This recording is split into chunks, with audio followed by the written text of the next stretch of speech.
तर नमस्कार मित्रो, मी अमित शापामोहन. अमित सर मॅथ या यूट्यूब चॅनलला आपलं स्वागत आहे. तर आज आपण पाहणार आहोत पर्सेंटेज. तर कसं असते पर्सेंटेज हा जो चॅप्टर आहे इतका महत्त्वाचा आहे की कोणती स्पर्धा परीक्षा म्हणू, पोलीस भरती म्हणू किंवा सरळ सेवा भरती म्हणू, याच्यात तुम्हाला पर्सेंटेजवर 4 ते 5 क्वेश्चन कन्फर्म असते.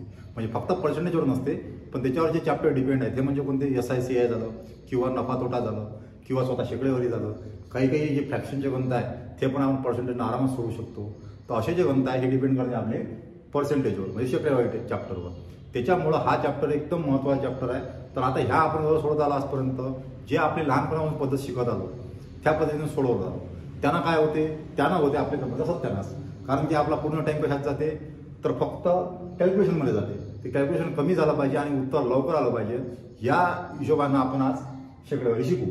तर शेकडेवारी म्हणजे असते काय तर पर म्हणजे काय प्रति, आणि सेंट म्हणजे काय तर 100. प्रति 100 म्हणजे काय तर भागेला 100. ज्याच्या भागेला 100 येते किंवा ज्याच्या खाली 100 येते किंवा छेदात 100 येते त्याला काय म्हणतो आपण पर्सेंटेज. म्हणजे मी जर म्हटलं 20% लिहायचे आहे कशी लिही 20 भागेला 100 म्हणजेच काय झालंय 20% झालं. त्याच्यानंतर 10% लिहायचे कसे लिही 10 भागेला 100 म्हणजेच काय झालंय 10% झालं. त्याच्यानंतर 5% कशी लिही तर 5 भागेला 100 म्हणजेच काय झालंय 5% झालं. इथपर्यंत माहिती आहे आपल्याला. तर आता हेच जर करताना आपण काय करत असतो हमेशा पर्सेंटेज काढत असताना तर पर्सेंटेज काढत असताना आपण काय करतो, जेव्हा आपण एखाद्या गोष्टीचे पर्सेंटेज काढतो तर ज्या गोष्टीचे आपण पर्सेंटेज काढतो ते गोष्ट काय असते हमेशा स्वतःच 100% असते. म्हणजे जे 100% असते आपण त्याचे पर्सेंटेज मग त्याच्या हिशोबाने काढतो. फॉर एक्झाम्पल आपण घरी जेवताना आपल्या घरी काय खातो, पोळी खातो किंवा भाकर खातो, ते असते गोल. आता जेव्हा गोल पोळी आहे हे स्वतःच काय आहे 100% आहे. तुम्ही काय म्हणता चौतकोर द्या म्हणता, चौतकोर द्या म्हणता. चौतकोर कसे मागता, एक चौतकोर म्हणजे किती देते समोरचा एवढा भाग देते, म्हणजे हा भाग तुम्हाला देते झाला. ह्या भाग देते, हा भाग म्हणजे किती टक्के झाला हे टोटल झाले 100%. 100%चे 4 भाग केले, 4 भागातला 1 भाग तुम्हाला दिला म्हणजे सीट दिला. 100चा चौथा भाग कोणता आहे 25%, म्हणजेच 25 भागाला 100. तर ह्या भाग किती झाला माझ्या 25% झाला. यालाच काय म्हणतो मी 25%. किंवा कोणतीही गोष्ट म्हणा, समजा तुम्हाला एक 100 मार्क्सचा पेपर आहे, 100 मार्क्स तुम्हाला 50 मार्क्स भेटले, तुम्हाला किती टक्के मार्क्स भेटले 50% मार्क्स भेटले.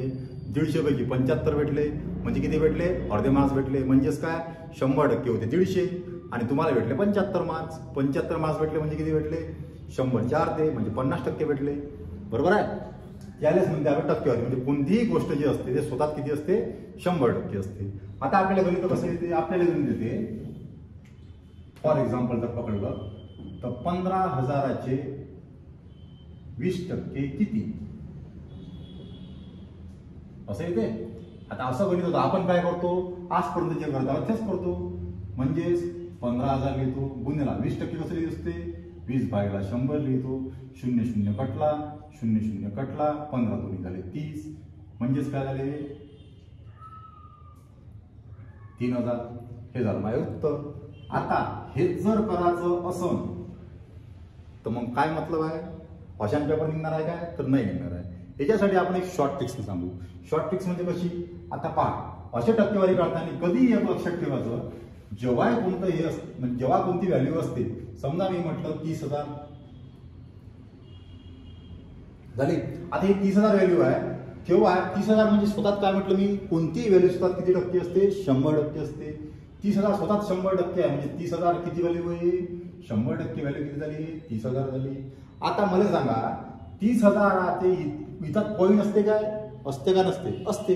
यात पॉईंट कुठं असते, ह्या 30,000 पॉईंट कुठं आहे इथं आहे, ह्या 100 पॉईंट कुठं आहे ह्या इथं आहे.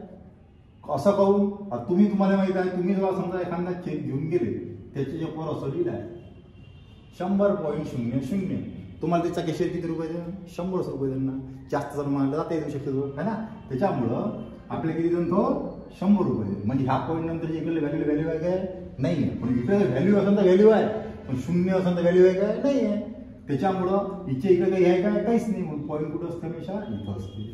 आता कोणत्याही संख्येत पॉईंट जिथं असते जेव्हा ह्या पॉईंट एक घर समोर जाणार म्हणजे किती होईल 10 होईल. म्हणजे ह्याचे किती झाले असं म्हणू शकतो. किंवा एक हाताने दाबून ठेवलं 1 0, इकडला 1 0 दाबला, इकडला 1 0 दाबला, किती झाले हे 10 झाले. 10 म्हणजे किती तर हे 10%, याचे 10% किती होईल? ह्या एक घर समोर आला तर ह्या एक घर समोर जाणार हो, याला राग यांना काय याले राग म्हणून ह्या समोर गेला तर याला समोर जास्त आहे जाणं जाय. मग ह्या एक पॉईंट समोर गेला तिथे किती आले? 3000 आले. त्याच्यानंतर आणखी या पॉईंट घर समोर गेला, आता इथचा पॉईंट अजून एक समोर जाय, म्हणजे हे किती झाले? 1% झाला. 1% किती? तर 300. आता अजून ह्या एक घर समोर गेला किती टक्के होईल? 0.1% होईल. 0.1% म्हणजे इथे 0.1% किती? तर 30 होईल. समजलं? म्हणजे कसं, जेव्हा मी एक 100तला एक व्हॅल्यू दाबली, शेवटचा इकडला पॉईंट दाबला तर काय होईल? 10% होईल. याचा इकडला पॉईंट काय दाबला लागला? मला इकडला एक 0 दाबा लागला, म्हणजे हे झाले 3000 रुपये. हे झाले ते 10%. त्याच्यानंतर आणखी एक पॉईंट समोर सरकलो, त्याच्यानंतर किती झाले? 1% झाले 300. तसे 0.1% झाले 30. तो असंच करावं लागते है ना. मग जेव्हा तुम्हाला एखादा क्वेश्चन येते का 50,000चे 10% किती? आता तसं करून काय आपण तसं नाही करायचं. 50,000 10% म्हणजे काय? 50,000 किती स्वतः 100%. याचे 10% काढायचं म्हणजे काय करणार? एक संख्या दाबणार, म्हणजे इथचा कोण कुठे घेणार? एक घर समोर घेऊन येणार. एक घर जेव्हा समोर घेऊन येते किती झाले? 10% मग 5,000 रुपये झाले. झाले काय? असं सोडवायचं. आता हे झालं फक्त 100, 10, 1, 0.1. आता जर तुम्हाला अशी व्हॅल्यू आली का त्यात म्हटलं तुम्हाला 30% किती, तर 30% कशा काढा? त्यासाठी पण आहे. तर ते कसं काढायचं? तर पहा, आता मला सांगा 30% कशाच्या पटीत आहे? 1च्या पटीत आहे, 10च्या पटीत आहे, 100च्या पटीत आहे? 10च्या पटीत आहे. म्हणजे आता मी जर म्हटलं 30,000चे 30% किती, 30,000चे 10% किती ते तुम्हाला माहित आहे. 10% किती? 10% गुणेला किती करून मी 3, म्हणजे माझी किती आहे इथं? 30% आहे. बरोबर आहे. तसंच 10% किती आहे 30,000चे? तर 30,000 10% आहे 3,000. मग 3,000 इथं गुन्हेला 3 केलं, मग याला लागेल, मग इकडे गुन्हेला 3 करावं लागेल. म्हणजे किती झाले? 3 3 9,000. म्हणजे किती टक्के झाले? 30%. कशाचे? 30,000चे. अशाच टाईपनं अजून म्हणजे आता हे झालं आपलं शून्यवाले. आता सध्या पूर्ण व्हॅल्यू असणार आहे.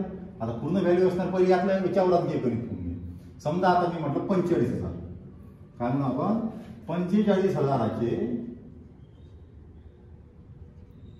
20% कसे काढा सांगा? 45चे 10% किती? 4,500. 4,500 जर 10% होईल, 10% झाले 4,500. 10चे 20% करायला किती गुण लागते? 2 न. मग इथं 2 न गुणलं, इथं 2 न गुणलं, हे झाले 20%. इथे 2 न गुणा लागलं. याला जेव्हा 2 न गुणात किती होईल? 45 दोन्ही 9,000. हे माझे आन्सर. समजलं? हे लिहा लागलं तुम्हाला समजासाठी. पण तसं जर तुम्ही डायरेक्ट करता येईल काय? 45 दोन्ही 9,000. अशाच टाईपनं सोडवा. अशा टाईपनं कसं तुमच्या लवकर सुटून आणि पेन लागणार नाही सोडवताना. सगळ्यात महत्वाचं तर पहा, आता आपण पाहू हे झालं असं. आता जर समजा इथं प्रॉब्लेम असा आला की इथं शून्यवाले व्हॅल्यू नसल्या, इथं असल्या पूर्ण व्हॅल्यू असली, म्हणजे कशी? तर पहा, समजा तुमच्यापाशी आले 12,232 आहे.